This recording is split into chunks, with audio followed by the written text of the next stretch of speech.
তো কি অবস্থা আপনাদের সবার? হ্যালো ফ্রেন্ডস, আমি অভিজিৎ চাপলিন। তো আজকে চলে আসলাম মাওয়াতে পদ্মার ইলিশ খাওয়ার জন্য। তো প্রথমেই চলে আসলাম আমরা শখের হাড়ি রেস্তোরাঁতে।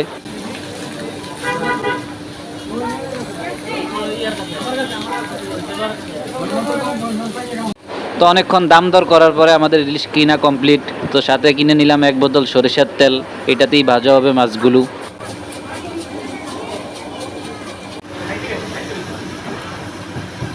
এইখানে আমাদের সেই ইলিশগুলো ভাজা হচ্ছে, কিন্তু সাথে কার বেগুন ভাজতেছে জানি না। কোন অন্য মানুষের বেগুন আমাদের সরিষার তেলে ভাজা হচ্ছে, সেটার বিচার দিলাম আপনাদের কাছে। মাওয়াতে এসে শুধু ইলিশ খাবো এটা কোনো কথা? তাই সাথে নিয়ে নিলাম চিকেন রোস্ট, সেকেন্ড আইটেম।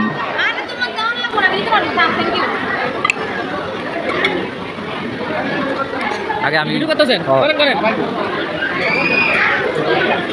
আমরা ভিডিও মাঝখান দিয়ে দিলাম করেন এবার সরাও, বাকিটা তোমার তুমি লেলে। আমি নিলাম, হ্যাঁ আমি একটা ভিডিও করতেছি।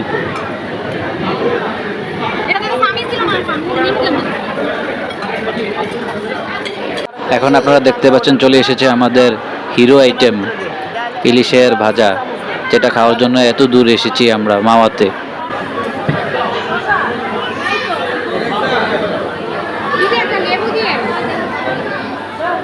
এটা হচ্ছে ইলিশের লেজ ভর্তা। এটা ভিডিওতে নেওয়া হয়নি, কিন্তু ভর্তাটা কিন্তু খেতে টেস্ট হয়েছে। খেলাম মামাতে এসে খেলাম।